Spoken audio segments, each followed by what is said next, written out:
Let's mic corporate दुनिया।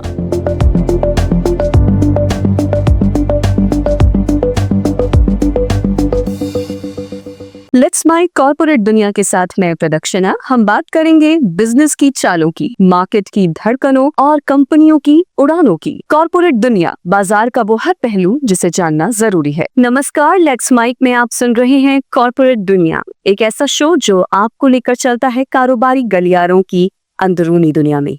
यहाँ हम बात करते हैं बिजनेस की बड़ी खबरों की, कंपनियों की रणनीतियों की, मार्केट ट्रेंड्स की और उन कहानियों की जो सिर्फ आंकड़े नहीं, एक सोच बदलते हैं।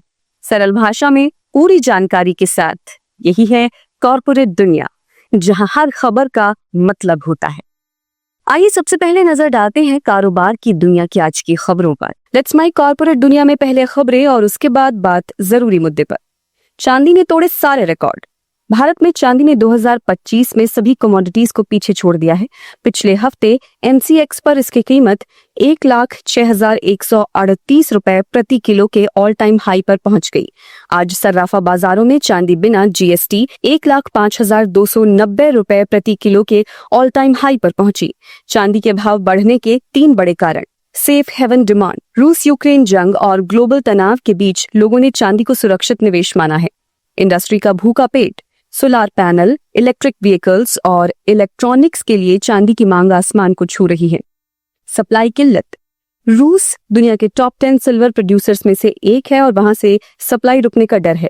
पहले से ही दुनिया में पिछले 5 साल से चांदी की सप्लाई कम चल रही थी। इकोनॉमिक टाइम्स की खबर के मुताबिक आनंद राठी के नवीन माथुर का अनुमान है 2025 में एमसीएक्स सिल्वर 1,15,000 से 1,23,000 तक पहुंच सकता है, यानी अभी के भाव से 20% तक का फायदा। रिच डैड पुअर डैड लेखक रॉबर्ट कियोस्की का अनुमान है कि चांदी आज भी सबसे सस्ता निवेश है। सोने का भाव गिरा, अब 10 ग्राम मिलेगा मात्र इतने में। सराफा बाजारों में सोमवार को चांदी की कीमतों में बदलाव देखने को मिला। वहीं एक झटके में ही सोने की कीमत बिना जीएसटी 1,427 रुपए गिर गई। अब 10 ग्राम 24 कैरेट सोने की कीमत 95,718 रुपए रह गई है। वहीं चांदी ऑल टाइम हाई 1,05,290 रुपए प्रति किलो पर पहुंच गई है। 3% जीएसटी के साथ सोना 98,579 रुपए प्रति 10 ग्राम और चांदी 1,08,448 रुपए प्रति किलो की दर से बिक रही है। IBJA रेट्स के मुताबिक 23 कैरेट गोल्ड भी 1,421 रुपए सस्ता होकर 95,335 रुपए प्रति 10 ग्राम के भाव से खुला। वहीं 22 कैरेट गोल्ड का औसत हाजिर भाव दोपहर 12:15 बजे के करीब 1,307 रुपए गिरकर 87,678 रुपए प्रति 10 ग्राम के रेट पर खुला। 18 कैरेट गोल्ड का भाव भी 1,070 रुपए सस्ता होकर 71,789 रुपए प्रति 10 ग्राम पर आ गया है, जबकि 14 कैरेट गोल्ड की कीमत 835 रुपए टूटकर 55,995 रुपए पर आ गई है। रेलवे को बिहार और हिमाचल से मिला बड़ा ऑर्डर। रेलवे से जुड़ी कंपनी रेलटेल कॉर्पोरेशन के शेयर में सोमवार को 2.7% की तेजी दर्ज की गई, जो बीएसई पर 456.15 रुपए प्रति शेयर पर दिन का उच्चतम स्तर पर पहुंच गई। शेयरों में इस तेजी के पीछे कंपनी को मिले कई ऑर्डर हैं। कंपनी का 52 सप्ताह का हाई 618 रुपए प्रति शेयर और 52 सप्ताह का लो 265.3 रुपए प्रति शेयर रहा। पिछले 1 साल में रेलटेल के शेयरों में 16% की बढ़ोतरी हुई है, जबकि सेंसेक्स में लगभग 7% की वृद्धि हुई है। कंपनी ने निवेशकों को बताया कि उसे 2 ऑर्डर मिले हैं। एक ऑर्डर राज्य परियोजना निदेशक SPD बिहार शिक्षा परियोजना परिषद BEPC से मिला है, जिसकी कीमत करीब 243 करोड़ रुपए है। ऑर्डर के तहत कंपनी बिहार के सरकारी स्कूलों में कक्षा 1 से कक्षा 12 तक के छात्रों के लिए एक छात्र किट की आपूर्ति करेगी। फाइलिंग में कहा है कि RailTel corporation of India limited company को राज्य परियोजना निदेशक SPD बिहार शिक्षा परियोजना परिषद BEPC से 2,43,11,35,577 रुपए कर सहित की आपूर्ति के लिए कार्य आदेश मिला है। एक अन्य फाइलिंग में बताया गया कि कंपनी को शिक्षा विभाग समग्र शिक्षा से 15 करोड़ रुपए का कार्य आदेश प्राप्त हुआ है।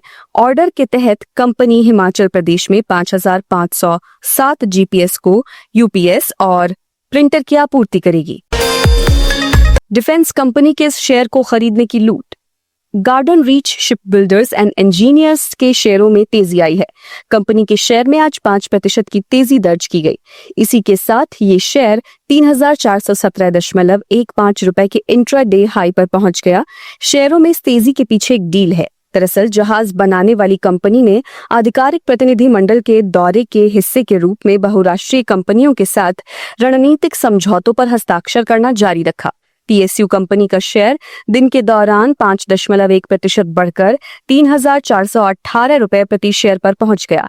पिछले गुरुवार को शेयर ने 3,532 के अपने उच्चतम स्तर को छुआ। शेयर ने बढ़त को कम करते हुए 3,292 रुपए प्रति शेयर पर कारोबार किया, जबकि निफ्टी 50 में सुबह 10:03 पर 0.41% की बढ़त दर्ज की गई। कंपनी के शेयर में पिछले एक महीने में 85% से अधिक की वृद्धि हुई है। इस साल शेयर ने 103% से अधिक की तेजी के साथ बेंचमार्क को पीछे छोड़ दिया है, जबकि निफ्टी 50 में 6.1% की बढ़त दर्ज की गई। ब्लूमबर्ग के अनुसार गार्डन रीच शिप बिल्डर्स का बाजार पूंजीकरण 40,000 करोड़ रुपए के आंकड़े को छूने के करीब है।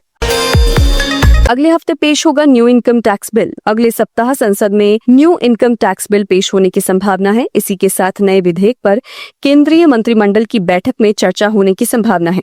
वित्त सचिव तुहिन कांत पांडे ने गुरुवार को ये जानकारी दी। इससे पहले विधेयक के गुरुवार को पेश होने की उम्मीद जताई गई थी। नया आयकर विधेयक 6 महीने के भीतर तैयार किया गया है। इस पर वित्त सचिव ने बताया कि नया आयकर विधेयक 6 दशक पुराने आयकर अधिनियम 1961 की जगह लेने के लिए तैयार किया गया है। नए आयकर विधेयक में किसी भी तरह का कोई नया टैक्स या कोई नया बोझ नहीं डाला जाएगा।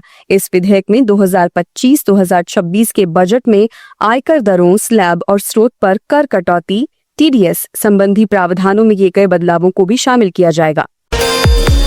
आज 8% बढ़ा स्टॉक। टाइम टेक्नोप्लास्ट लिमिटेड के शेयरों में सोमवार को 8% की तेजी देखने को मिली। कंपनी के शेयरों की कीमतों में बीते 3 कारोबारी दिन से लगातार तेजी देखने को मिली है। स्टॉक एक्सपर्ट के अनुसार कंपनी के शेयरों में अभी और उछाल देखने को मिलेगा। BSE में टाइम टेक्नोप्लास्ट के शेयरों का भाव 420.05 रुपए की लेवल पर खुला। कंपनी का इंट्राडे हाई 446. कंपनी के शेयर 11:18 पर 438.5 रुपए के लेवल पर ट्रेड कर रहा था। बीते एक महीने के दौरान कंपनी के शेयरों की कीमतों में 42% की तेजी आई है। वहीं एक साल से इस स्टॉक को होल्ड करने वाले निवेशकों को 56% का फायदा हुआ है। कंपनी का 52 वीक हाई 513.35 रुपए और 52 वीक लो 274.15 रुपए है। कंपनी का मार्केट कैप 9,963 करोड़ रुपए का है। शेयर बाजार की मजबूत शुरुआत। भारतीय शेयर बाजार सकारात्मक वैश्विक संकेतों के बीच सोमवार को हरे निशान में खुले। शुरुआती कारोबार में IT, PSU, बैंक और ऑटो सेक्टर में खरीदारी देखी गई। सुबह करीब 9:26 पर सेंसेक्स 379.01 अंक या 0.46% बढ़कर 82,568 पर कारोबार कर रहा था, जबकि निफ्टी 116.15 अंक या 0.46% बढ़कर 25,119.2 पर कारोबार कर रहा था। निफ्टी बैंक 273.35 अंक या 0.48% बढ़कर 56,851.75 पर था। निफ्टी मिड कैप 100 इंडेक्स 395.65 अंक या 0.67% बढ़कर 59,405.95 पर कारोबार कर रहा था। निफ्टी स्मॉल कैप 100 इंडेक्स 129.45 अंक पर 0.70% की बढ़त के साथ 18,711.9 पर था। विश्लेषकों के अनुसार पिछले सप्ताह RBI द्वारा की गई मौद्रिक पहल से बाजार में निकट भविष्य में उत्साह बना रहेगा। हालांकि ये रैली को बनाए रखने के लिए काफी नहीं हो सकता है। सबसे अधिक महत्वपूर्ण आय वृद्धि का रुझान होगा। तो ये था हमारा आज का कॉर्पोरेट दुनिया। हमारा कंटेंट आगे से आगे शेयर करते रहिए और हमारी ऐप को लाइक, शेयर और सब्सक्राइब कीजिए। खबरों के बाद अब आगे बढ़ते हैं। खबरों के बाद हम बात करते हैं कारोबार की, कॉर्पोरेट्स की और उन ट्रेंड्स की जो ऑफिस से लेकर बोर्डरूम तक बदलाव ला रहे हैं। आज हम जिस मुद्दे पर बात करने जा रहे हैं वो लाखों लोगों की जिंदगी से जुड़ा है। रिमोट वर्क बनाम ऑफिस कल्चर, यानी घर से काम करने का मॉडल और पारंपरिक दफ्तर संस्कृति। कोरोना महामारी ने इस बहस को हवा दी और अब कॉर्पोरेट्स 2 राहों पर खड़े हैं। क्या है रिमोट वर्क और ऑफिस कल्चर की बहस, पिछले कुछ सालों में टेक कंपनियों से लेकर बैंकिंग सेक्टर तक एक सवाल सबके सामने था, क्या घर से काम किया जा सकता है और क्या ये उतना ही असरदार है? 2020 में जब पूरी दुनिया लॉकडाउन में चली गई, तब कंपनियों ने मजबूरी में अपने कर्मचारियों को घर से काम करने की इजाजत दी। और जैसे जैसे समय बीता, रिमोट वर्क समस्या का समाधान नहीं, नई संभावना बन गया। तो सबसे पहले जानते हैं रिमोट वर्क के वो फायदे जिसने इसे इतना लोकप्रिय बना दिया। लोगों के ट्रैवल का वक्त बचा, न ट्रैफिक न ऑफिस की भाग दौड़, वर्क लाइफ बैलेंस बेहतर हुआ, लोग परिवार को समय दे सके, कंपनियों का खर्च घटा, ऑफिस स्पेस, बिजली मेंटेनेंस, सबकी लागत घटी, टैलेंट की पहुंच बढ़ी। अब कंपनियां देश दुनिया में कहीं से भी टैलेंट हायर कर सकती हैं। यही कारण है कि आज भी TCS, इन्फोसिस, टेक महिंद्रा जैसी कई कंपनियां हाइब्रिड मॉडल अपना रही हैं। कुछ दिन ऑफिस, कुछ दिन घर से काम। लेकिन अब सुनिए दूसरी तरफ की कहानी। Reliance, Tata steel, axis bank, Google और एप्पल जैसी कंपनियां कहती हैं कि काम का असली स्वाद तो तभी आता है जब सब एक साथ हो, एक जगह पर। टीम वर्क, इनोवेशन और बॉन्डिंग, ये सब ऑफिस में ज्यादा बेहतर तरीके से होता है। यूथ को ट्रेनिंग देना, सीनियर का गाइडेंस, ये फिजिकल ऑफिस में ज्यादा असरदार होता है। वर्क कल्चर और कंपनी वैल्यूज ये डिजिटल मीटिंग में ट्रांसफर नहीं हो पाती। गूगल के CEO सुंदर पिचाई ने एक बार कहा था, ideas don't always come in video calls, they spark over coffee conversations. अब सवाल उठता है, क्या कंपनियां पूरी तरह से ऑफिस लौट रही हैं? नहीं, ज्यादातर कंपनियां हाइब्रिड मॉडल पर काम कर रही हैं। इन्फोसिस ने कहा उनके 85% कर्मचारी सप्ताह में 2 से 3 दिन ऑफिस आ रहे हैं। एक्सेंचर का फोकस है फ्लेक्सिबिलिटी विद अकाउंटेबिलिटी। नेटफ्लिक्स जैसी कंपनियां कहती हैं सिर्फ रिजल्ट नहीं, टीम प्रोसेस भी जरूरी है। एक रिपोर्ट के अनुसार भारत में 2023 तक 35% कर्मचारी पूरी तरह रिमोट वर्क पर थे, जबकि 2024 में ये घटकर 22% रह गया। इसका मतलब है लोग धीरे धीरे ऑफिस लौट रहे हैं। लेकिन खास बात यह है कि 80% से ज्यादा कर्मचारी चाहते हैं कि उन्हें फ्लेक्सिबिलिटी मिले, लचीलापन मिले। दुनिया की बड़ी बड़ी कंपनियां भी इसी कश्मकश में हैं। Amazon, मेटा और गूगल हाइब्रिड मॉडल अपना रही हैं। टेस्ला के एलन मस्क पूरी तरह ऑफिस लौटने के पक्ष में है। Zoom, जो खुद वीडियो कॉलिंग कंपनी है, वो भी अब अपने कर्मचारियों को ऑफिस बुला रही है। मतलब साफ है, हर कंपनी अपने हिसाब से बैलेंस बना रही है। अब बात करते हैं कि आगे क्या होगा। विशेषज्ञों का मानना है कि आने वाला समय होगा hybrid is the new normal, यानी तकनीक का इस्तेमाल जारी रहेगा। Zoom, Teams, Slack जैसे टूल से ऑफिस स्पेस बदलेगा, छोटे, लचीले और कस्टमाइज्ड वर्कप्लेस। कर्मचारियों को मिलेगा विकल्प जहां से बेहतर काम कर सके। अब कर्मचारियों की आवाज भी सुनिए। एक हालिया सर्वे के मुताबिक उनका कहना है कि हमें लचीलापन चाहिए, भरोसा चाहिए, काम का रिजल्ट देखिए, लोकेशन नहीं। रोज ऑफिस आना मुश्किल है, लेकिन हफ्ते में 2-3 दिन आना ठीक है। रिमोट वर्क से जुड़े मिथक अब धीरे धीरे टूट रहे हैं। आंकड़े और अनुभव ये साबित करते हैं कि अगर आपके पास सही सोच, टूल्स और आत्म अनुशासन है तो रिमोट वर्क किसी भी पारंपरिक वर्क मॉडल से कम नहीं।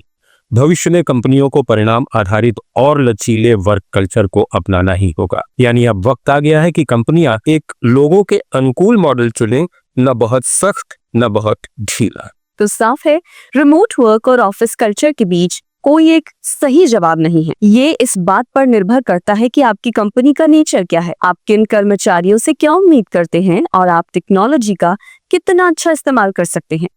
जो कंपनियां इस बदलाव को समझदारी से अपनाएंगी वही कल की सफल कंपनियां बनेंगी। तो ये थी आज की report, remote work versus office culture, corporate की 2 राहें। चलिए अब आगे बढ़ते हैं और सुनते हैं देश के कारोबारी घराने की कहानी। और आज हम बात करेंगे देश के सबसे प्रतिष्ठित कारोबारी घराने टाटा समूह की। आप सुन रहे थे कॉर्पोरेट दुनिया, जहां हम लाते हैं कारोबार की गहराई से जुड़ी रिपोर्ट्स आसान भाषा में। फिर मिलेंगे अगले एपिसोड में किसी और दिलचस्प सेक्टर की कहानी के साथ। तब तक के लिए जुड़े रहिए और सुनते रहिए कॉर्पोरेट दुनिया। लेट्स माइक के नए दर्शकों से गुजारिश है कि हमारा ऐप डाउनलोड कीजिए और चैनल सब्सक्राइब कर हमें प्रोत्साहित कीजिए, ताकि हमारे कार्यक्रम आप तक निर्बाध पहुंचते रहें। हम फिर आएंगे एक नए मुद्दे, एक नई कहानी के साथ। तब तक के लिए नमस्कार।